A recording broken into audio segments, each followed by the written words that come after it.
नमः शिवाय। ओम नमः शिवाय। नमस्कार, बहुत बहुत स्वागत है दर्शकों। आज का विषय है अष्टक वर्ग। अब अष्टक वर्ग का वैदिक ज्योतिष में काफ़ी महत्वपूर्ण स्थान है।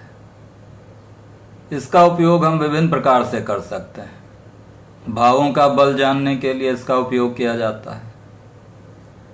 साथ ही ग्रह का बल भी इसके द्वारा जाना जा सकता है कि कौन सा ग्रह किस भाव में किस प्रकार का फल देगा। अब अष्टक वर्ग में लग्न के साथ साथ ग्रहों को लिया जाता है, राहु केतु को इसमें नहीं लिया जाता। तो इस प्रकार लग्न और सूर्य चंद्र मंगल बुध बृहस्पति शुक्र और शनि, ये 7 ग्रह मिलाकर 8 का वर्ग बन जाता है। अब अष्टक वर्ग का जो सिद्धांत है उसमें जो मुख्य वर्ग आते हैं वो भिन्नाष्टक और सर्वाष्टक वर्ग होते हैं। भिन्नाष्टक में सूर्य का भिन्नाष्टक वर्ग, चंद्रमा का भिन्नाष्टक वर्ग, इसी प्रकार हर ग्रह का भिन्नाष्टक वर्ग होता है। अब भिन्नाष्टक वर्ग क्या है? भिन्नाष्टक वर्ग में लग्न को लेकर जो भी 7 ग्रह हैं वो प्रत्येक भाव में कोई एक बिंदु देते हैं। उदाहरण के लिए यदि हम सूर्य का भिन्नाष्टक वर्ग लेते हैं और मान लीजिए कि तुला लग्न की कोई कुंडली है, तो सूर्य के भिन्नाष्टक में लग्न सहित जो भी 7 ग्रह हैं वो लग्न में कोई एक बिंदु देंगे, चाहे वो 0 हो या 1 हो, या ये भी कह सकते हैं कि एक रेखा देंगे या 0 बिंदु भी दे सकते हैं। प्रत्येक ग्रह लग्न में कोई ना कोई बिंदु देगा। तो इस प्रकार जो बिंदुओं का योग होगा वो हम ये मानेंगे कि लग्न में सूर्य का भिन्नाष्टक में उतने पॉइंट्स टोटल मिले हैं। तो उदाहरण के लिए जैसे यहाँ पर तुला लग्न है, तो तुला लग्न में सूर्य के भिन्नाष्टक में 4 पॉइंट्स मिले, अर्थात अलग अलग ग्रहों ने लग्न में कोई ना कोई पॉइंट्स दिया 0 से लेकर 1 तक, और उनका टोटल 4 आता है। इसी प्रकार प्रत्येक ग्रह अलग अलग भाव में अलग अलग पॉइंट्स देते हैं। चंद्र के भिन्नाष्टक में लग्न में 5 पॉइंट्स मिल रहे हैं।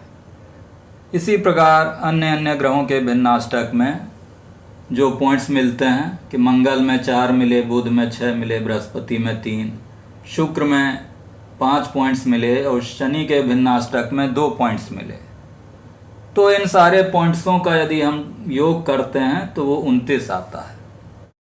तो यदि हम लग्न को लेते हैं तो वहाँ पर जो टोटल बिंदु होंगे वो सर्वाष्टक में टोटल बिंदु कहलाएंगे।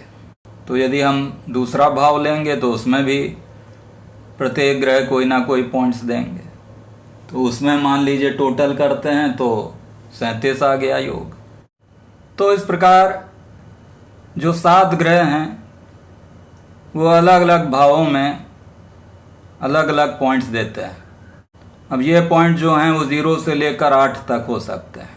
यदि कोई ग्रह किसी भाव में 4 पॉइंट्स लेता है तो वहाँ पर वो ग्रह सम फल देगा। 4 से कम पॉइंट्स यदि देता है तो वहाँ पर ये मानेंगे कि वो ग्रह निर्बल है, अशुभ फल देगा। और 5 या 5 से ऊपर यदि वो ग्रह पॉइंट्स देता है किसी भाव में तो वो काफ़ी शुभ होता है। वहाँ ये माना जाएगा कि ग्रह यहाँ पर बलवान है और इस राशि में शुभ फल देगा और उस भाव में शुभ फल देगा। तो 0 से लेकर 8 तक पॉइंट्स मिलते हैं प्रत्येक भाव में। अब मान लीजिए सूर्य अलग अलग भाव में अलग अलग राशि में जो पॉइंट्स दे रहा है, किसी में 3 दिया, किसी में 5, किसी में 1, उन सब का यदि हम योग करेंगे तो वो 48 आएगा। इसी प्रकार चंद्रमा जो पॉइंट्स देगा अलग अलग भावों में, उनका योग करने पर 49 आता है। मंगल अलग अलग भावों में और अलग अलग राशियों में जो पॉइंट्स देगा उसका योग करने पर 39 आए। बुध अलग अलग भावों में और राशियों में जो पॉइंट्स देता है उसका योग 54 आएगा।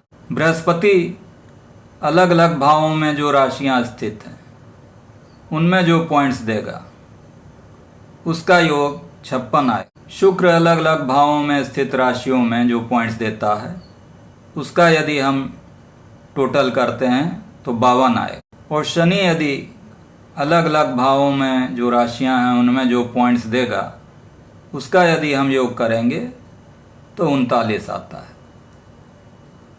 इसमें लग्न के भिन्नाष्टक को नहीं लिया जाता है, खाली 7 ग्रहों को लिया जाता है। तो ये जो टोटल पॉइंट्स हैं इनका जो हम संपूर्ण योग करते हैं वो 337 आता है। और चूंकि ये 337 जो योग है वो 12 भावों में विभाजित है तो इसको यदि हम 12 से भाग देते हैं तो 28 आता है। तो ये माना जाता है कि जो 28 है वो एक एवरेज है। तो यदि 28 से ऊपर अंक आते हैं किसी भाव में तो उसको शुभ माना जाता है, 28 से नीचे आते हैं तो ये कह सकते हैं कि वो भाव अशुभ फल देता है। तो इन पॉइंट्स के आधार पर, इन बिंदुओं के आधार पर हम ये ज्ञात करते हैं कि उस भाव का क्या फल है। तो इस प्रकार अष्टक वर्ग के सिद्धांत का जो प्रयोग किया जाता है वो भावों के बलों को निकालने में किया जाता है। और इसके साथ ही अष्टक वर्ग के कई उपयोग हैं। गोचर में भी इसका महत्वपूर्ण योगदान रहता है कि विभिन्न ग्रह गोचर में किस प्रकार का फल देते हैं, किस भाव में जाने पर, किस राशि में जाने पर वो ग्रह निर्बल होंगे, किस भाव में जाने पर वो बलवान होंगे। तो वो उस राशि में और उस भाव में जो अंक उनको प्राप्त होते हैं उसके आधार पर उसका निर्णय करते हैं। यदि हम यहाँ पर कैरियर को देखते हैं तो कैरियर में 27 पॉइंट्स मिले हैं। एकादश भाव जो है वो लाभ का है और दशम भाव जो है कर्म का है। तो यदि हम कर्म करते हैं तभी हमको लाभ की प्राप्ति होगी, तभी इनकम होगी। तो जो एकादश भाव है उसमें यदि दशम भाव से अधिक पॉइंट्स हैं तो ये दिखाता है कि जितना व्यक्ति ने कर्म किया उससे अधिक उसको लाभ होगा। यहाँ पर 27 पॉइंट्स हैं, यहाँ 29 हैं। व्यक्ति जितना एफर्ट्स करता है उससे अधिक उसको इनकम।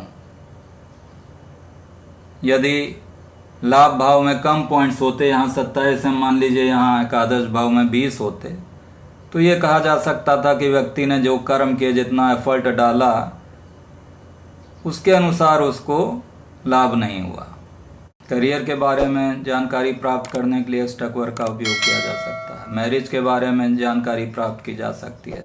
धन के बारे में भी अष्टक वर्ग के द्वारा जानकारी प्राप्त की जा सकती है। ट्रांजिट में यदि इसका उपयोग किया जाता है तो वहाँ पर काफ़ी सटीक फल मिलते हैं। तो ट्रांजिट में अष्टक वर्ग का उपयोग काफ़ी सफल सिद्ध हुआ है। यदि वीडियो पसंद आए तो कृपया सब्सक्राइब ज़रूर करें और यदि आपने वीडियो से कुछ जानकारी प्राप्त करी है तो उसके लिए लाइक अवश्य करें। धन्यवाद।